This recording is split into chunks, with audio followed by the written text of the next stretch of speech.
Hello दोस्तों, मैं हूं डॉक्टर वानी और मैं लाती हूं आपके लिए हेल्थ टॉक्स, जिसके बारे में हम डिफरेंट हेल्थ के विषयों के बारे में बात करते हैं। तो आज का विषय बहुत बहुत इम्पॉर्टेंट है, जो कि है पेरीनेटल हेल्थ। अब पेरीनेटल हेल्थ क्या होता है? पेरीनेटल मेंटल हेल्थ होता है कि आपकी मेंटल हेल्थ प्रेगनेंसी से लेकर जब आपकी डिलीवरी हो जाती है उसके 1 साल तक, क्योंकि इसमें बहुत सारी मानसिक डिफरेंसेस आते हैं, आपके अंदर बॉडी के अंदर बहुत सारे चेंजेस आते हैं, हार्मोनल चेंजेस आते हैं, केमिकल चेंजेस आते हैं, बहुत सारे केमिकल लोचास होते हैं, बहुत सारे सजेशंस मिलते हैं सोसाइटी से, ये कर लो वो कर लो। और अब प्रेग्नेंट वुमेन और जो डिलीवर्ड वुमेन जो होती है बहुत ज़्यादा कंफ्यूज्ड होती है। तो आइए सारे मिथ्स एंड फैक्ट्स आज सारा चकाचक कर लेते हैं, देखते हैं कि सच्चाई क्या है।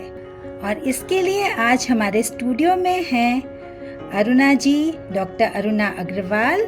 She is a senior gynaecologist and perinatal specialist. तो अरुणा जी, आप प्लीज बताएंगे अपने बारे में कुछ? मैं डॉक्टर अरुणा अग्रवाल हूँ।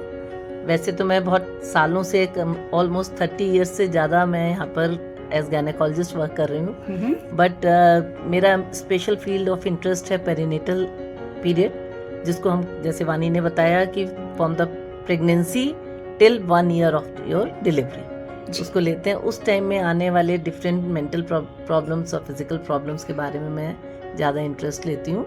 तो I am a perinatal psychologist also. Wow, very nice. So Aruna ji, आप हमें ये बताएं कि ये जो साइकोलॉजिकल डिजीजेस होती हैं, ये जो मेंटल डिसऑर्डर्स होते हैं, वो प्रेगनेंसी में और आफ्टर डिलीवरी टिल 1 ईयर क्यों ज़्यादा होते हैं, क्यों ज़्यादा पाए जाते हैं? एक्चुअली डिलीवरी, जब प्रेगनेंसी होती है तो प्रेगनेंसी के बाद थोड़े से, प्रेगनेंसी होते ही पेशेंट में हार्मोनल चेंजेस होने लगते हैं जी। बहुत सारे हार्मोन्स हैं जो इन मूड स्विंग्स को और इन जो बॉडी में चेंजेस हो रहे हैं इनको कंट्रोल करते हैं जी। धीरे धीरे करके। जैसे हार्मोन्स में मैं स्पेशली नाम लेना चाहूँगी, बीटा एचसीजी बढ़ता है इनिशियली, वो आपको थोड़ा नौशिया और ये वाली फीलिंग बढ़ा देता है। प्रोजेस्टेरॉन बढ़ते हैं, ईस्ट्रोजन बढ़ता है, ऑक्सीटोसिन बाद में बढ़ने लगता है। तो इनके कारण से बहुत सारे मेंटल चेंजेस और फिजिकल चेंजेस आते हैं जी। इसी तरह डिलीवरी होने के बाद ये हार्मोन्स थोड़े कम होने लग जाते हैं, प्रोलैक्टिन बढ़ता है और भी थोड़े चेंजेस आते हैं जो फिर से आपके उस टाइम के मूड को चेंज करते हैं। जो विड्रॉल ऑफ हार्मोन्स होता है वो मेनली मूड स्विंग्स को लेके आता है। जी। और रिस्पॉन्सिबिलिटीज भी एज पेरेंट्स जो हैं, ये तो केवल हार्मोन्स की बात मैंने करी थी, मेनली होता है। उसके अलावा जो मैं कहूँगी कि लाइक एक, जैसे आपने फर्स्ट न्यूज सुनी कि प्रेगनेंसी है, मे भी पेशेंट बहुत खुश हो जी कि उसको प्रेगनेंसी है। जी। तो मिलते हैं छोटे से ब्रेक के बाद। मैं डॉक्टर वानी लाती हूँ आपके लिए हेल्थ टॉक्स। तो हम लोग बात कर रहे थे एंजाइटी की। जी। एंजाइटी एक तो हार्मोनल चेंजेस के कारण है, दूसरा पेशेंट में अपने आप जो चेंजेस आते हैं। जैसे फर्स्ट ट्राइमेस्टर में सबसे ज़्यादा एंजाइटी होती है। पहली न्यूज़ मिली कि प्रेग्नेंट है, जहाँ उन्होंने देखा प्रेगनेंसी टेस्ट पॉजिटिव आया। कभी कभी तो पेशेंट बहुत खुश होते हैं जी, लेकिन कई बार होता है कि जो वो चाहते नहीं थे प्रेगनेंसी, बट पॉजिटिव हो गया। अब उनको लगता है मेरे करियर का क्या होगा, मैं कैसे करूंगी, अभी तो मेरी शादी हुई थी। कई बार बहुत जल्दी प्रेगनेंसी रुक जाती है। करेक्ट। तो वो एंजाइटी लेवल को बढ़ा देती है जी। कई बार होता है फैमिली सपोर्ट बहुत अच्छा नहीं है, सोशल उसमें बहुत फर्क है लेडी में और उसके इन लॉज में। तो उसको लगता है कि मैं कैसे इनमें सामंजस्य बिठा पाऊंगी, कैसे इक्विलिब्रियम होगा, तो वो भी एंजाइटी लेवल बढ़ा देता है। सेकंड, फिर उसको थॉट आता है कि पता नहीं मैं प्रेगनेंसी में अजीब सी लगने लग जाऊंगी, बेढंगी हो जाऊंगी, जो कपड़े मेरे फिट आ रहे हैं वो मेरे को फिट नहीं आएंगे जी। मैं बाहर निकलूंगी, पिगमेंटेशन बढ़ जाएगा, लोग मेरी मजाक बनाएंगे। मतलब वो सारी जितनी भी anxiety, change of figure, change of माहौल जो है उसके कारण से, और रिस्पॉन्सिबिलिटी डेफिनेटली बढ़ने लगती है। करेक्ट। तो ये सब के कारण से एंजाइटी लेवल बढ़ जाता है, स्पेशली फर्स्ट ट्राइमेस्टर में। थर्ड ट्राइमेस्टर जो हम लोग बोलते हैं, मतलब लास्ट के 3 मंथ्स, उसमें लेडी को ये एंजाइटी अक्सर होती है, नॉर्मल डिलीवरी होगी या सिजेरियन होगा, क्या मैं ठीक से पेन्स ले पाऊंगी। करेक्ट। पेन्स लेते कैसे हैं, कौन से पेन्स ठीक है, कौन से गलत है, ये मुझे कैसे पता लगेगा जी। मुझे डिलीवरी के लिए क्या क्या तैयारी करनी पड़ेगी, कुछ छूट तो नहीं जाएगा। तो वो बहुत सारी एंजाइटी होती है। और बेबी पैदा होगा तो मैं उसको हैंडल कैसे करूंगी, इतना छोटा सा बेबी मैं पकड़ूंगी कैसे, मेरे से बेबी गिर तो नहीं जाएगा। तो ये सारी एंजाइटी उसको फिर टेंशन देती है। एंड डिलीवरी के बाद फिर क्योंकि हार्मोन्स चेंजेस होते हैं तो उनके कारण एंजाइटी और डिप्रेशन है। डिलीवरी के बाद ज्यादातर एंजाइटी से ज़्यादा डिप्रेशन होता है। जी। अरुणा जी, हमें ये बताएं कि कभी कभी जैसे हम बहुत सारे टेस्ट कराते हैं, है ना, पेशेंट्स के, तो पेशेंट्स के टेस्ट कभी हाई रिस्क या कभी लो रिस्क आ जाते हैं, कभी ड्यूल मार्कर, मतलब जो टेस्ट हम कराते हैं उनमें कभी कुछ अगर थोड़ा सा भी इधर उधर हो जाता है तो पेशेंट बड़ा डिस्ट्रेस्ड हो जाता है, बड़ा एंक्शियस हो जाता है। तो उसके बारे में आप क्या कहना चाहेंगे? उसमें मुझे लगता है कि पेशेंट की एंजाइटी बिल्कुल जायज़ है। बिल्कुल। क्योंकि अगर उसको ये लगता है कि अगर थायराइड गड़बड़ आ गया तो इतने सारे मिथ होते हैं। कोई लोग कह देते हैं उसको कि भैया थायरोनॉम मत खाना। कल ही मेरी पेशेंट थी जिसको लोगों ने कह दिया थायरोनॉम मत खाना, वो बेबी को कंजेनाइटल डिफेक्ट्स कर देगी। जी। कुछ लोग कह देते हैं कि अगर ब्लड प्रेशर बढ़ रहा है तो तुम दवाई मत खाओ। जी। तो वो सारे जो अगर टेस्ट एबनॉर्मल आए हैं तो हमें एज अ डॉक्टर उनको बहुत अच्छे से पेशेंट को एक्सप्लेन करना चाहिए। जी। सो दैट पेशेंट की एंजाइटी उससे कम हो। हाँ। और दोस्तों, जब आपके डॉक्टर ने एक बार बोल दिया है कि आपके टेस्ट बिल्कुल नॉर्मल हैं, कोई परेशानी की बात नहीं है, तो उस पर अपनी एंजाइटी ना जाहिर करें और बिल्कुल आराम से अपनी प्रेगनेंसी को एंजॉय करें। तो मिलते हैं छोटे से ब्रेक के बाद। मैं डॉक्टर वानी लाती हूँ आपके लिए हेल्थ टॉक्स। हेलो दोस्तों, हम वापस हैं बहुत सारी हेल्थ की बातें करने के लिए और आज का टॉपिक है पेरीनेटल हेल्थ। और हमारे साथ हैं डॉक्टर अरुणा अग्रवाल मैडम, जो कि सीनियर गायनेकोलॉजिस्ट हैं और पेरीनेटल हेल्थ एक्सपर्ट भी हैं। तो अरुणा जी, मैं आपसे ये पूछना चाहूँगी कि कौन कौन सी महिलाएं ज़्यादा इसके लिए वर्नरेबल होती हैं, मतलब किन के अंदर ये जो साइकोलॉजिकल या साइकेट्रिक डिसऑर्डर्स ज़्यादा पाए जाते हैं, मतलब कौन सी वो महिला होगी? देखो, बहुत सारे कॉजेज होते हैं कि लाइक पहले से ही पेशेंट एंजाइटी या डिप्रेशन की पेशेंट है अगर जी, तो उसमें प्रेगनेंसी के टाइम पे एंजाइटी होने के वो बढ़ जाते हैं। कभी पेशेंट की कोई पुरानी बैड हिस्ट्री है, कोई स्टिल बर्थ हुआ उसको, कोई एबॉर्शंस मल्टीपल हो चुके हैं। ये स्टिल बर्थ का मतलब क्या होता है? स्टिल बर्थ मतलब कि बेबी उसको जो बॉर्न हुआ बेबी वो डेड था। अच्छा, उसमें ये भी ऐसे वाले, हाँ, ऐसे वाले भी केसेस हो जाते हैं जी। जब उसने पूरे 9 मंथ्स पूरी उम्मीदों से काटे, लेकिन जिस समय बेबी पैदा हुआ वो ऑलरेडी डेड था और वो एंजाइटी उसको प्रीवियस उसका एक्सपीरियंस बड़ा ट्रॉमेटिक था, यस, बहुत अच्छा नहीं ट्रॉमेटिक था हो इमोशनली।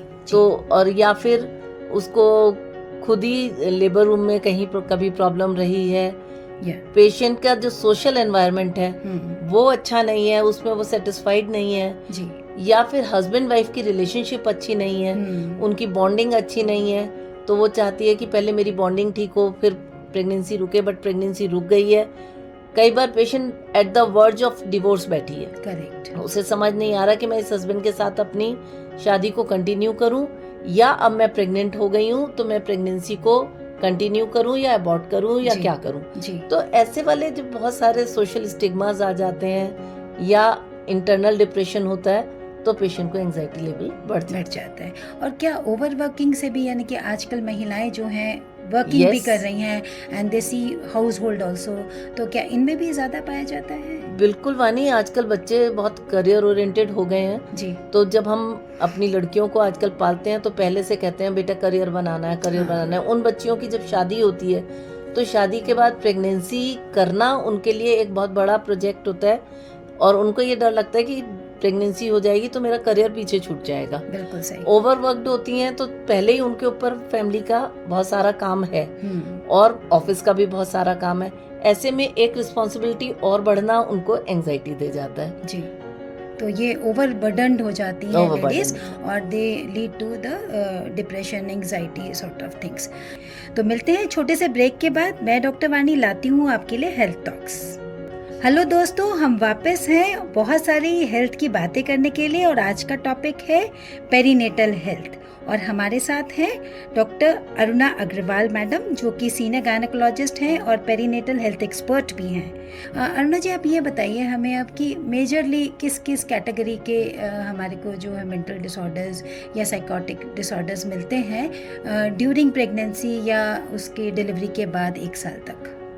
सबसे ज्यादा कॉमन है एंजाइटी, जी। जो मेनली एंटीनेटल पीरियड में ज्यादा होता है जी। और उसके बाद पोस्टनेटल पीरियड में डिप्रेशन, जी। सैडनेस, जिसे हम बेबी ब्लूज कहते हैं, जी। वो बहुत कॉमन होते हैं। जी। और ये बेबी ब्लूज कई बार डिप्रेशन में, सीवियर डिप्रेशन में और साइकोसिस में कन्वर्ट हो जाते हैं। जी। इसके अलावा थोड़ा बहुत हिस्टीरिया मिल सकता है, मेनिया भी कन्वर्ट हो सकता है जी। एंड ओसीडी भी। जी। जिनको पहले से थोड़े सिम्टम्स रहे हैं वो प्रेगनेंसी में ये सिम्टम्स बढ़ सकते हैं। अच्छा अरुणा जी, एक और बात बताइए कि आपने एंजाइटी की बात बताई, तो एंजाइटी कहाँ कहाँ प्रेगनेंसी में कौन कौन से पार्ट्स में देखने को ज़्यादा मिलती है, यानी कि पहले 3 महीने या हाँ, बीच के 3 महीने? मैंने पहले भी बताया था वैसे आपको जी, ये जी, कि एंजाइटी का जो लेवल है वो फर्स्ट ट्राइमेस्टर मतलब पहले 3 महीने जी, और आखिरी ट्राइमेस्टर मतलब लास्ट के 3 महीने में ओके। ज्यादा होता है। बीच के जो 3 महीने होते हैं जी, तब तक, क्योंकि पहले 3 महीने में वो मेंटली थोड़ा बहुत अपने को मेकअप कर पाती है कि हाँ अब ये प्रेगनेंसी है, मुझे इसमें खुश रहना है, एक्सेप्टेंस आ जाती है, एक्सेप्टेंस आ जाती है। दूसरा, हम लोग भी एज अ साइकोलॉजिस्ट पेशेंट को ये भी समझाना चाहते हैं कि देखो कुछ भी आप करते हो, जी, जो भी आपकी एंजाइटी है, जो भी आपका डिप्रेशन है या आप खुश नहीं हो, इसका पूरा असर बेबी पे पड़ता है। करेक्ट। तो इसलिए बेटर है कि आप खुश रहें। जी, तो वो धीरे धीरे करके पेशेंट समझने लगते हैं। तो सेकेंड ट्राइमेस्टर मीन्स बीच के 3 महीने में कंपैरेटिवली वो बेटर होते हैं। जी, उनका नौशिया भी कम हो जाता है, उनको डिस्ट्रेस भी कम हो जाता है और लास्ट में फिर वो डिलीवरी के लिए एंशियस हो जाते हैं। जी। तो सुना दोस्तों आपने कि आपका हर एक थॉट, हर एक फीलिंग जो है बेबी में ट्रांसफ़र होती है। तो समझ कर सोचें, समझ कर फील करें और समझ कर एक्ट करें। ये बेबी सब देख रहा है, आपको बिल्कुल आपकी ही नकल मारेगा। ठीक है, तो मिलते हैं छोटे से म्यूजिकल ब्रेक के बाद। मैं हूँ डॉक्टर वानी 90.4 हिंट रेडियो पर। हेलो दोस्तों, मैं हूँ डॉक्टर वानी हिंट रेडियो 90.4 पर। हम लाते हैं आपके लिए बहुत सारी हेल्थ टॉक्स और आज के हेल्थ टॉक का टॉपिक है पेरीनेटल हेल्थ और हमारे साथ हैं doctor Aruna Agarwal madam, senior gynaecologist हैं और पेरीनेटल मेंटल हेल्थ एक्सपर्ट हैं। तो बातें करते हैं एंग्जाइटी। डॉक्टर अरुणा, कितने % पेशेंट्स में अगर देखें हम तो कितने % पेशेंट्स करीब 15% पेशेंट्स में एंजाइटी का डिसऑर्डर रहता है ड्यूरिंग एंटीनेटल पीरियड। ओके, तो कैसे एक लेडी को कैसे पता चले कि यस ये एंजाइटी है, उसकी क्या पहचान है कि कैसे उसे पता चले? देखो, ऐसा होता है जब पेशेंट प्रेग्नेंट होती है तो उसकी एंजाइटी घर वालों को ज्यादा दिखाई देती है। अच्छा। तो अपने आप पेशेंट में जो सिम्टम्स होते हैं कि वो उसको नींद नहीं आ रही, जी, बहुत रेस्टलेसनेस लगे रहती है हर समय, बहुत सारे विचार उसके मन में आते रहते हैं, हार्ट रेट कई बार बढ़ने लगता है, पेशेंट को थकान बहुत लगने लगती है और मतलब थोड़ा इरिटेशन, गुस्सा होने लगती है उसको पास, या फिर उसको लगता है कोई मेरे से बात ना करे, जी, जी, मैं एक कोने में बैठी हूँ। जी, जी, जी। तो इस टाइप के जो मूड स्विंग्स होते हैं उससे हमें लगता है कि यहाँ पेशेंट को एंजाइटी हो रही है। अच्छा अरुणा जी, आप ये बताइए, बेसिकली बहुत ज़्यादा एंजाइटी हो जाती है या डिस्ट्रेस करने वाला होता है तो हम उनको साइकेट्रिस्ट के पास भेजते हैं, उनका मेडिकल ट्रीटमेंट होता है।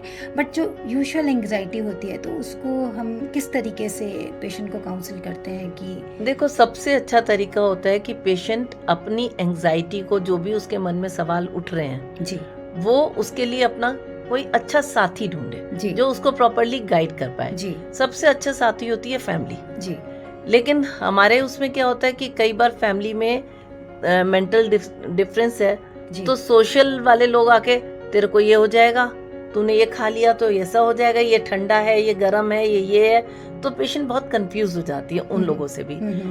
तो बेस्ट है कि अगर कोई उसके साथ उसकी समझदार फ्रेंड है जो ऑलरेडी डिलीवर कर चुकी है बेबी, या कोई सिस्टर है या कोई नंद है, उनके साथ वो शेयर करे अपनी प्रॉब्लम्स को, जी तो वो सबसे अच्छे उसके गाइड हो सकते हैं। जी मगर फिर भी अगर प्रॉब्लम रह जाती है जी तो बेस्ट है कि अपने डॉक्टर के साथ बहुत अच्छे से डिस्कस करके वो करें। तो इसको तो हम कह देंगे कि सेल्फ काउंसलिंग। जी, अपने आप ही समझे, अपनी प्रॉब्लम को समझे और उसके साथ करे, और अपनी प्रॉब्लम को पढ़े कि उसमें एग्जैक्टली ये सबको होता है। उसको एक्चुअली ये नहीं है कि ये जो प्रॉब्लम है, जो सिम्टम है, सिर्फ उसी के साथ हो रहे हैं, ये बाकी लोगों के साथ भी होते हैं। और उसकी जानकारी इकट्ठी करे तो आई थिंक उसको थोड़ा सा अच्छा लगेगा कि ऑल इज नॉर्मल। ये तो है, अब इंटरनेट का जमाना है, आजकल तो पेशेंट्स हमसे ज्यादा पहले पढ़ के आते हैं। बिल्कुल बिल्कुल। तो कुछ चीजों में वो बहुत अच्छा भी होता है कि वो पढ़ के आए, अपने बारे में जाने जी, लेकिन कई बार होता है कि वो इंटरनेट से मिली हुई जानकारी को गलत तरीके से ले लेते हैं जी, तो उसके लिए मैं हमेशा कहती हूँ पढ़ो जी, और उसके बाद मेरे पास आओ, सो दैट मैं तुम्हारी जानकारी को सही राह दे सकूं। तो मिलते हैं छोटे से ब्रेक के बाद। मैं डॉक्टर वानी लाती हूँ आपके लिए हेल्थ टॉक्स। हेलो दोस्तों, मैं हूँ डॉक्टर वानी। हिंट रेडियो 90.4 पर हम लाते हैं आपके लिए बहुत सारी हेल्थ टॉक्स। और आज के हेल्थ टॉक का टॉपिक है पेरीनेटल हेल्थ। और हमारे साथ हैं doctor Aruna Agarwal madam, senior gynaecologist हैं और पेरीनेटल मेंटल हेल्थ एक्सपर्ट हैं। कौन कौन सी टेक्निक्स होती हैं जिसमें हम एंजाइटी दूर कर सकते हैं? जैसे हम लोग उनको बोलते हैं कि माइंडफुलनेस, जी, अपने माइंड को कहीं दूसरी तरफ लगाओ। जी, आप जैसे वॉक कर रहे हो, अगर घास पे कर रहे हो तो आप उसको फील करो जी, कि घास कैसी है, सॉफ्ट है, आपके पैरों को मसाज दे रही है। तो उससे आपका जो एंजाइटी का एलिमेंट है वो थोड़ा सा कम होगा। बेसिकली आप अपने माइंड को डाइवर्ट करते हो, डिस्ट्रैक्ट करते हो। बिल्कुल सही। दूसरा है कि आप अपने एंजाइटी टाइम को ऐसा वो करो कि पहले सोचो किस समय आपकी एंजाइटी लेवल सबसे हाई होता है। जी, क्या सुबह उठने पर होता है या दोपहर में होता है या रात में होता है। तो अपने टाइम को पहले आप फाइंड आउट करो कि जी, किस समय एंजाइटी होती है, अगर वो होती है तो क्यों होती है। जी, एक एग्जाम्पल मैं देती हूँ, बहुत छोटा सा है। मैं अक्सर पेशेंट को कहती हूँ, तुम्हारी एंजाइटी तभी क्यों होती है जब तुम्हारा हस्बैंड घर आ जाता है। अक्सर पेशेंट को रात को 7 बजे 8 बजे एंजाइटी होनी शुरू होती है। रीजन इसलिए होता है क्योंकि उसे कोई बात करने वाला मिल जाता है, करेक्ट, जिससे वो अपने अंदर उठने वाले विचारों को शेयर कर सके। जी, तो इसलिए उसका एंजाइटी टाइम वो है। तो इट्स बेटर कि वो अपनी एंजाइटी को उस टाइम कर ले जिस समय वो डिस्कस कर सकती है। बिल्कुल दोस्तों। तो दोस्तों, अपने एंजाइटी टाइम का एक पीरियड बनाएं कि मतलब हर समय नहीं एंजाइटी करनी। आप अपने आप से प्रॉमिस करें कि ठीक है, मैं एंजाइटी तब करूंगी जब मेरे लिए कोई शेयरिंग हो, जब मेरे लिए कोई शेयरिंग पार्टनर हो, केयरिंग पार्टनर हो। और बहुत अच्छा बताया अरुणा जी आपने कि अपने दिमाग को डिस्ट्रैक्ट करें, यानी कि कोई हॉबीज हैं आपकी और या कुछ आपको अच्छा लगता है, आपको म्यूजिक अच्छा लगता है, आपको घूमना अच्छा लगता है, तो आप वो करें, क्योंकि इसमें भी हमारे हैप्पी हार्मोन्स बनते हैं जो कि हमारे को ये स्ट्रेस रिलीज करते हैं। वानी, तुमसे बात करते करते मुझे एक चीज याद आई, जी, पुराने जमाने की। जी, पुराने जमाने में लोग कहते थे जब भी लेडी प्रेग्नेंट होती थी तो उसके बिस्तर के सामने एक कृष्ण जी की फोटो लगा दी जाती जी, थी। जी, और ये कहा जाता था कि तुम कान्हा को देखोगी हाँ, तो तुम्हारा जो बच्चा होगा वो कान्हा जैसी चेष्टाएं करेगा। जी, तो वो विचार बेसिकली अगर हम उसको साइंटिफिकली सोचें, वो विचार देना चाहती थी पुरानी मदर इन लॉज और वो सब, जी, कि आपका दिमाग जो है दूसरी तरफ डाइवर्टेड रहे, जी, जिससे कि आपका सारा ध्यान अपने ऊपर, प्रेगनेंसी के ऊपर ना जाके इन चीजों पे लगे और आप इस एंजाइटी को कम कर सके और पॉजिटिव सोचिए। Yes, thank you so much Aruna ji. And दोस्तों, कहीं जाइएगा नहीं, सिलसिला जारी रहेगा।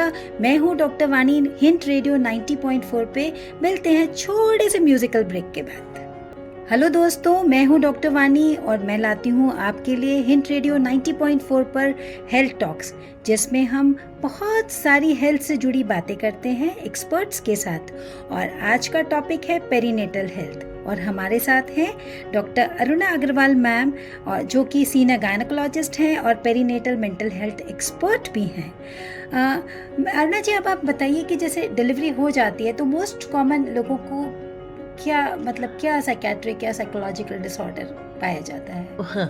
वानी, ज्यादातर डिलीवरी के बाद 60 to 80% केसेस में थोड़ा सा डिप्रेशन का एलिमेंट रहता है, जी, जिसको हम डिप्रेशन ना कह के सैडनेस कहते हैं। जी, ठीक है, वो सैडनेस होता है क्योंकि उस पेशेंट को लगता है कि अब शायद मैं 1.25 महीने 1.5 महीने के लिए इस कमरे में बंद हो गई जी ये बच्चा मुझे संभालना है, कैसे संभलेगा, जी मैं इसको दूध ठीक से पिला रही हूँ या नहीं पिला पाऊंगी, जी और अगर पिला भी रही हूँ तो कहीं ये मतलब मैं उसके ऊपर प्रेशर अपना ना डाल दूं, हाँ। कहीं वो मेरे सांस ना रुक जाए उसकी मेरे दूध हम्म। पिलाने के कारण से। और आजकल लोग इतना पढ़ते हैं कि सोचते हैं कि मेरा बच्चा ऑटिस्टिक ना हो जाए, ऑटिस्ट- ये ना हो, सब yes। नेगेटिव चीजें सोचते बहुत हैं। सारी नेगेटिव चीजें उसके दिमाग में आती है। फिर उसके साथ साथ दिमाग में आता है अपनी रिलेशनशिप अपने हस्बैंड के साथ, करेक्ट। क्योंकि जो न्यू बॉर्न बेबी होता है उसको हर थोड़ी देर में दूध पीना होता है, हर थोड़ी देर में पॉटी करनी होती है, तो वो पेशेंट जो है वो इसी काम में लगी रहती है और जी। हस्बैंड से थोड़ा दूर हो जाती है। जी तो उसको ये लगता है कहीं मेरा हस्बैंड मेरी तरफ नहीं देखेगा, जी। हो सकता है वो बाहर चला जाए, कहीं वो अल्कोहल वाला चीजें दोबारा ना आ जाए हाँ, घर में, हाँ। तो वो जो उसकी सैडनेस होती है वो अपनी रिलेशनशिप को लेकर तो उसको होती लगता है है कि कहीं मेरा पति जो है मेरे अंदर कहीं कम इंटरेस्ट शो कर डालेगा, रहा है, मुझे क्योंकि उतनी अभी सपोर्ट हम नहीं मिल रही। रिलेशनशिप नहीं बना सकते। करेक्ट। तो वो सारी चीजें उसको सैडनेस दे जाती हैं। जी जी जी। लेकिन ज्यादातर जो हम लोगों ने देखा है कि 2 वीक्स तक ये परसिस्ट करता है। जी 2 वीक्स के बाद यूजुअली ये कम हो जाता है और 30-40% केसेस में ये डिप्रेशन में कन्वर्ट होता है, अदरवाइज ठीक जी हो जाता है। जी। तो मिलते हैं छोटे से ब्रेक के बाद। मैं डॉक्टर वानी लाती हूँ आपके लिए हेल्थ टॉक्स। हेलो दोस्तों, मैं हूँ डॉक्टर वानी और मैं लाती हूँ आपके लिए हिंट रेडियो 90.4 पर हेल्थ टॉक्स, जिसमें हम बहुत सारी हेल्थ से जुड़ी बातें करते हैं एक्सपर्ट्स के साथ। और आज का टॉपिक है पेरीनेटल हेल्थ और हमारे साथ हैं डॉक्टर अरुणा अग्रवाल मैम, और जो कि सीनियर गायनेकोलॉजिस्ट हैं और पेरीनेटल मेंटल हेल्थ एक्सपर्ट भी हैं। अरुणा जी, ये बताएं कि जैसे पोस्टमार्टम ब्लूज़ आपने बहुत अच्छे से बताया कि ये जब एक पेशेंट जो है डिलीवर होती है उसमें बहुत कॉमन पाए जाते हैं और 14 डेज़ में ठीक हो जाते हैं। क्या ये जो बच्चे का पिता है ये भी महसूस करता है, उसको भी क्या कुछ सिम्टम आते हैं क्या? क्योंकि हम सिर्फ औरतों की बात कर रहे हैं, आई थिंक हम लोगों ने उस हस्बैंड को अलग छोड़ दिया है, तो आई थिंक उसकी मेंटल हेल्थ भी बहुत इम्पोर्टेंट है। वानी, मैं जब एज पेरिनेटल साइकोलॉजिस्ट की बात करती हूँ तो मैं हमेशा फैमिली को की साइकोलॉजी को ट्रीट करना चाहती हूँ। जी। जैसे पेशेंट को एंजाइटी होती है फर्स्ट ट्राइमेस्टर में, लास्ट ट्राइमेस्टर में, सेम वे में उसके हस्बैंड को भी होती है, क्योंकि उसका भी सब कुछ लाइफ चेंज हो रही है। जी। उसको उसकी बीवी छिन जाती है। एक तरह से कहते हैं कि जब एक लेडी मदर बनती है जी। उसको तो बेबी मिल जाता है, लेकिन हस्बैंड की बीवी छिन जाती है। करेक्ट। तो उसके कारण से उस हस्बैंड को एंजाइटी होती है, क्या मैं अपनी बीवी की ठीक से देखभाल कर सकूंगा, जी। क्या मेरे ऊपर जो फाइनेंशियल बर्डन आएगा उसके लायक मैं कमा पाऊंगा, जी। क्या मैं इन लोगों को ठीक से अपने साथ रख पाऊंगा, मेरी सेक्सुअल रिलेशनशिप का क्या होगा, जी। ये भी उसके दिमाग में विचार आते हैं। और जब बेबी डिलीवर हो जाता है तो जैसे लेडी में हार्मोन्स में चेंजेस आते हैं, जी। हस्बैंड में भी थोड़े से हार्मोनल चेंजेस आते हैं। जी। फादर एज अ फादर तो उसमें भी ये सैडनेस और थोड़ा डिप्रेशन वाला फीलिंग आती है, वो लोनली हो जाता है। जी। एक कोने में बैठे रहना, अपने आगे के फ्यूचर के बारे में सोचना, या वाइफ से अलग हो गया है क्योंकि वाइफ बिजी है बच्चे में, उसको कोई कंपनी नहीं मिल रही, जी। तो सैडनेस वाली फीलिंग हस्बैंड में भी आती है। जी हाँ दोस्तों, आपने सही सुना। हमें वुमेन की हेल्थ के बारे में तो सोचना ही चाहिए, but yes, father's health is also so important. As जैसे अरुणा जी ने कहा कि health of the family is important. तो कहीं जाइएगा नहीं, हमारा सिलसिला यूं ही जारी रहेगा पेरीनेटल हेल्थ टॉक्स पर, और मिलते हैं छोटे से म्यूजिकल ब्रेक के बाद। हेलो दोस्तों, मैं हूं डॉक्टर वानीपुरी रावत और मैं लाती हूं आपके लिए हिंट रेडियो 90.4 पर हेल्थ टॉक्स, जिनमें हम लोग बहुत सारी हेल्थ रिलेटेड बात करते हैं और बड़े बड़े स्पेशलिस्ट्स के साथ। आज हमारे साथ हैं doctor Aruna Agarwal ma'am. She is a senior gynaecologist and a perinatal mental health expert. So madam, अब हमें बताएं कि पोस्टमार्टम डिप्रेशन क्या होता है, उसके सिम्टम्स क्या होते हैं और कितने % लोगों में ये पाया जाता है आपकी प्रैक्टिस में? वानी, जैसे हमने बात करी थी कि पोस्टमार्टम ब्लूज के बारे में, जी। जब वो पोस्टमार्टम ब्लूज मतलब डिलीवरी के बाद का पीरियड, जी। तो वो जब पोस्टमार्टम ब्लूज 2 हफ्ते से ज्यादा परसिस्ट कर जाते हैं, लाइक 20 to 40% केसेस में ऐसा होता है, तो हम इसको पोस्टमार्टम डिप्रेशन बोलते हैं। और इसमें पेशेंट जो है वो बहुत लो मूड में रहती है, उसको स्लीप डिसऑर्डर्स हो जाते हैं, सो नहीं पा रही है, बहुत ही सैड रहती है, उसका इंटरेस्ट बेबी में भी नहीं रहता, और बहुत ज़्यादा थकान इन सब उसमें फील करती है जी। तो उसको हम लोग पोस्टपार्टम डिप्रेशन कहते हैं जी। और डॉक्टर अरुणा, आपने पहले बताया कि पोस्टपार्टम साइकोसिस भी कुछ होती है, तो क्या ये बहुत लोगों में पाई जाती है या नहीं? वानी, पोस्टपार्टम साइकोसिस बहुत ज़्यादा कॉमन नहीं है, ये हजार में से एक में होती है। लेकिन साइकोसिस बेसिकली एक डिसऑर्डर डिजीज है जो आप एक्सट्रीम ऑफ डिप्रेशन कह सकते हो जी। या इसमें खाली डिप्रेशन नहीं है, इसमें पेशेंट का बिहेवियर भी कई बार चेंज हो जाता है जी। पेशेंट कभी कभी इसमें हिस्टेरिक हो जाती हैं, मैनिक भी हो सकती हैं, और कभी कभी उनका ओसीडी वाला एलिमेंट, मतलब OCD means obsessive compulsive neurosis, हाँ, अगर वो पहले न्यूरोलॉजिकली नहीं, सॉरी, साइकाइट्री प्रॉब्लम्स उसको रही हैं तो वो प्रेसिपिटेट हो जाती है। यानी कि आप बोल रहे हैं कि जिनमें पहले मेंटल हेल्थ डिसऑर्डर्स हों या उनकी फैमिली में हो तो ऐसे पेशेंट ज़्यादा जो है पोस्टपार्टम साइकोसिस में होती हैं, और ऐसे लोग जो है सुसाइडल भी हो सकते हैं। I think it is very emergency, है ना डॉक्टर? ना हाँ, सही बोल रहे हो? वानी बिल्कुल ठीक कह रहे हो। और इसमें ऐसा नहीं है कि हाँ उसकी पहले हिस्ट्री होगी कि डिप्रेशन या एंजाइटी की या उसकी हो या फैमिली हिस्ट्री हो, ऐसा नहीं है कि अच्छा। केवल वही पेशेंट्स को साइकोसिस हो सकती है। साइकोसिस, पोस्टपार्टम साइकोसिस किसी को भी हो सकती है अगर वो पेशेंट जैसे पोस्टपार्टम डिप्रेशन में गई जी। मगर वो डिप्रेशन में रही और उसको किसी से शेयर नहीं कर पाई जी। या उसने कोई काउंसलिंग नहीं करी या उसने अपने डॉक्टर से शेयर नहीं करा, तो उसको बढ़ाती चली गई वो जी। अगर वो उस डिप्रेशन को बढ़ाती चली जाती है तो भी वो साइकोसिस में जा सकती है जी।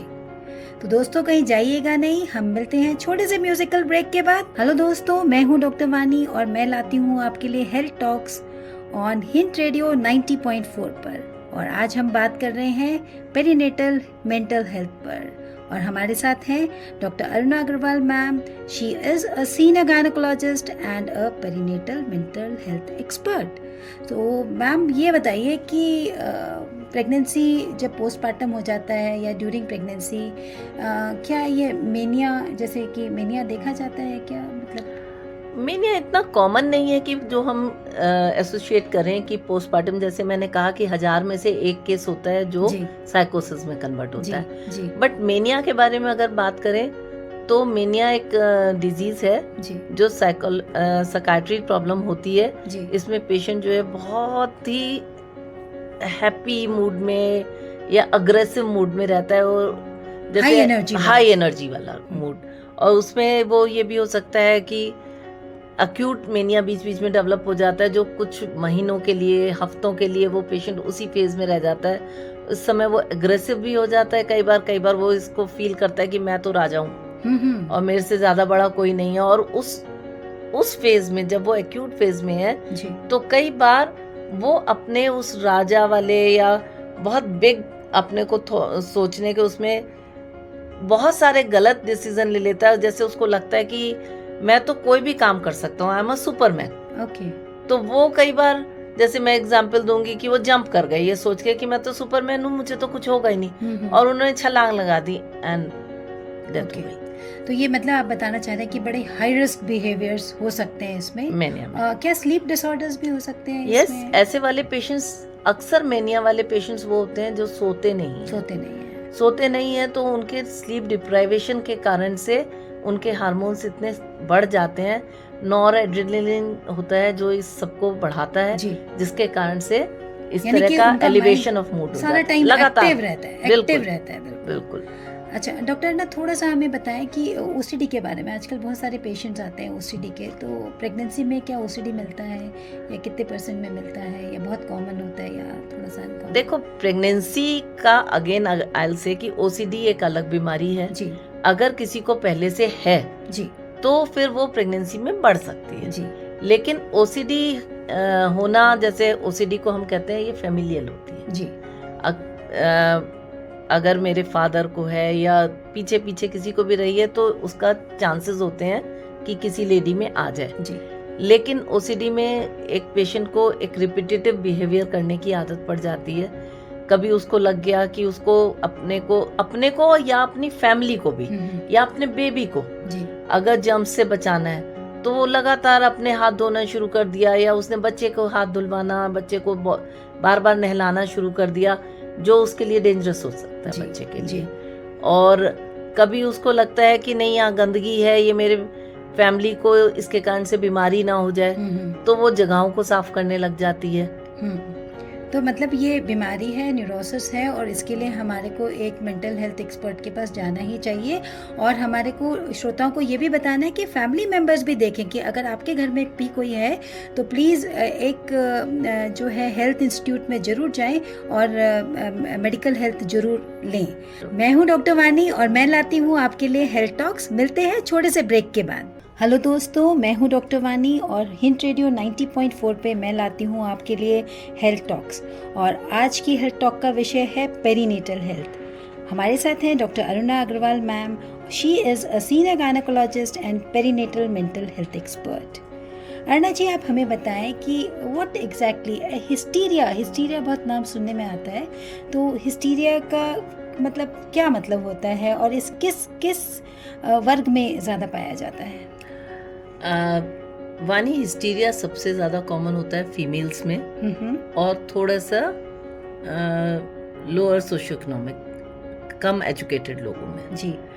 और ये एक साइको न्यूरोलॉजिकल डिजीज़ है जिसमें जो इमोशनल फैक्टर है वो एक्साइटेबिलिटी बढ़ जाती है जी। और ये प्रेजेंट करता है कि डिफरेंट उसके बिहेवियर के तरह से या उसकी किसी एक्टिविटी में जी। जैसे कि हम ये कहेंगे कि हिस्टीरिया वाले पेशेंट्स में कई बार वो प्रेजेंट करते हैं क्रॉनिक पेन्स के साथ जी। कभी कभी वो फेंट हो जाते हैं जी, है ना, अनकॉन्शियस हो जाते हैं। कभी कभी ऐसे वाले पेशेंट्स में लगातार फिट्स पड़ते रहते हैं। अच्छा, तो कई बार तो बड़ा मुश्किल होता होगा कि फिट्स तो मतलब एपिलेप्सी में भी यानी कि मिर्गी में भी पड़ते हैं, तो मतलब एक्चुअली इसको जज करना एक न्यूरोलॉजिस्ट के लिए इजी है मगर एक जनरल पब्लिक के लिए बहुत टफ है। कई बार एक जनरल डॉक्टर के लिए भी टफ है आई थिंक। हाँ, डेफिनेटली न्यूरोलॉजिस्ट तो बड़ी जल्दी से पहचान लेते हैं जी। लेकिन है कि कई बार पेशेंट को इतना भी हो जाता है, जैसे हम अभी सीजर्स की बात कर रहे हैं, उसी तरह कई बार पेशेंट कहते हैं उसे दिख नहीं रहा, ब्लाइंडनेस, पैरालिसिस की एक साइड बॉडी की उठ ही नहीं रही, और या वो उसको भूल जाता है सब कुछ, उसको कुछ याद ही नहीं है पीछे के पीरियड का जी। तो इस तरह से मतलब उसको अपनी बीमारी के बारे में पता ही नहीं है कुछ। नहीं, वो नहीं जानता। जिस समय हिस्टेरिक होता है पेशेंट उस समय उसने, मैं आपको सिम्टम्स बता रही हूँ कि जैसे दौरे पड़ना है, फेंट होना है, पैरालिसिस होना, उसी तरह एक सिम्टम उसका ये भी है कि उसको कुछ याद ही नहीं है, याद नहीं रहता। आप कौन हो उसे नहीं पता, मेरे सामने मेरी बीवी खड़ी है, बच्चा खड़ा है, वो पहचान ही नहीं रहा, उसको एमनेजिया हो गया, है ना। और इसी तरह से उसकी सेंसरी लॉस हो गया कि मुझे आप छू रहे हो, मुझे नहीं पता लग रहा जी। तो ये सारी चीजें। तो मिलते हैं छोटे से ब्रेक के बाद। मैं डॉक्टर वानी लाती हूँ आपके लिए हेल्थ टॉक्स। हेलो दोस्तों, मैं हूँ डॉक्टर वानी और हिंट रेडियो 90.4 पे मैं लाती हूँ आपके लिए हेल्थ टॉक्स। और आज की हेल्थ टॉक का विषय है पेरीनेटल हेल्थ। हमारे साथ हैं doctor Aruna Agarwal ma'am. She is a senior gynaecologist and perinatal mental health expert. तो अरुणा जी, मैं ये श्रोताओं को आपसे मतलब ये दरखास्त करूँगी कि आप ये बताएं कि क्या इसमें मतलब बहुत ही मोटी भाषा में अगर बोलें कि क्या मरीज़ नाटक करता है ऐसे, या क्या मरीज़ मतलब मेलिंगरिंग करता है, मतलब अगर उसमें थोड़े से polish Vani, there is difference between malingering and hysteria. Okay. एक जनरल पब्लिक की तरह तो यही होता है, मरीज नाटक कर रहा है। हाँ। वो नाटक नहीं होता, बेसिकली उसको पता ही नहीं है कि ये सब चल रहा है और ये सब हो रहा है। ये वो अपने कॉन्शियस लेवल पे नहीं कर रहा, कोई कॉन्शियस लेवल पे नहीं है, उसकी इंटेंशंस नहीं होती, मगर ये उससे हो जाता है। और ये कई बार इतना ज्यादा होता है कि इतने पेशेंट्स होते हैं जो बिल्कुल अपने मुंह को टाइट कर लेते हैं, बीच लिया उन्होंने, और पूरी आप एड़ी चोटी जोर लगा लो, वो मुंह खुलता ही नहीं है, तो घर वाले घबरा जाते हैं। तो ऐसा हिस्टीरिया में ऐसा होता है, लेकिन ये खाली नाटक नहीं है, ये बेसिकली यानी कि बार होता है तो लोग सोचते हैं कि नाटक कर रहा है ना, बार ये एपिसोड करता है। देखो वानी, क्या है कि कई बार पेशेंट ऐसे भी होते हैं जो ये पर्पसली करते भी हैं। मैं ये नहीं कहूंगी कि ये एक बीमारी है कि जो उसको हो जाता है, आधी से ज्यादा बार ऐसा होता है कि पेशेंट को नहीं पता होता जी लेकिन कुछ पेशेंट्स ऐसे होते हैं जब उनके मन के मुताबिक बात नहीं हो रही जी या जो वो चाहते हैं वो नहीं कर पा रहे हैं तो वो अपने ऊपर अटेंशन लेने के लिए अटेंशन सीकिंग इस टाइप का अटेंशन सीकिंग टाइप के उसमें इस टाइप का बिहेवियर वो कर जाते हैं जी जो प्रोलॉन्ग टाइम तक हो जाता है और प्रोलॉन्ग टाइम तक होता है तो उसको ट्रीट करना थोड़ा टफ हो जाता है। अरुणा जी ये बताएं कि मतलब इसके लिए मेडिकल हेल्प तो ज़रूरी है पर श्रोता को ये बताएं कि क्या ये जानलेवा है जो हिस्टीरिया है? नहीं मतलब हिस्टीरिया बिल्कुल भी जानलेवा नहीं होता जी और अगर पेशेंट अपने आप समझता है इस चीज को कि ऐसा होने पे मेरे को इस टाइप का बिहेवियर हो जाता है तो वो कोशिश करे तो अपने हिस्टीरिया को कंट्रोल भी कर सकता है। जी हिस्टीरिया के लिए हम लोग कहते हैं कि ऐसे वाले पेशेंट्स को वॉक करना चाहिए। जी वॉकिंग से किसी से बातें करे जिस समय ये उसको लग रहा हो कि इस टाइप का फेज आने वाला है वो अच्छे से किसी से बातें करे या वॉक करे या जोर से चिल्लाए। जैसे कहते हैं ना बिना बात के आप हवा में चिल्ला रहे हो खुशी में चिल्ला रहे हो उस टाइप से चिल्लाने से या कई बार जो ये वाइब्रेटिंग मशीन्स होती हैं जो मसाजिंग के लिए यूज होती हैं अच्छा इस टाइप की मशीन्स यूज करें तो उससे भी जो ब्रेन को वाइब्रेशंस मिलते हैं जी उससे भी हिस्टेरिया वाला एलिमेंट कम हो जाता है। अरुणा जी मैं एक और चीज़ आपसे पूछना चाहूँगी जैसे कि प्रसव है यानी कि लेबर है it's not a very pleasurable experience by every woman तो हालांकि आजकल पेनलेस हम लोग लेबर कर रहे हैं तो उसमें एक महिला का बहुत ही इमोशनल ट्रॉमा एक बहुत ही फिज़िकल ट्रॉमा होता है तो क्या इसके इफ़ेक्ट्स आगे ज़िंदगी में साइकेट्रिक या साइकोलॉजिकल डिजीज़ेस ले सकते हैं? वानी पहले तो मैं तुम्हारी बात को ये कहूंगी कि हमेशा ये कहा जाता है कि जिंदगी में केवल एक पेन है जो आपको सबसे बड़ा सुख देता है जी वो है labour pain. Labour pain intensity तो बहुत बहुत आपको होती मिलता है कितना कुछ मिलता है आपकी लाइफ चेंज हो जाती है जी। आपको सबसे दुनिया का सबसे बड़ा गिफ्ट मिलता है करेक्ट तो इसलिए labour pains are the best pains. Although आपकी बात ठीक है आजकल हम पेनलेस डिलीवरीज कराते हैं जी लेकिन क्या होता है कि कई बार अगर लेबर रूम में पेशेंट के साथ जी कुछ ट्रॉमा हुआ है जी मान लिया कि बेबी की जो बर्थ हुआ बेबी ठीक नहीं था कुछ एबनॉर्मेलिटी के साथ बेबी पैदा हो गया करेक्ट या बेबी सरवाइव नहीं कर पाया जी पैदा होने के बाद रोया नहीं नीला पड़ गया जिससे उसकी आगे जाके ब्रेन को हाइपोक्सिया के कारण से डेवलपमेंट पुअर हो गया जी जी है ना जी ऐसे बच्चों को पालना अपने आप में एक ट्रॉमा हो जाता है।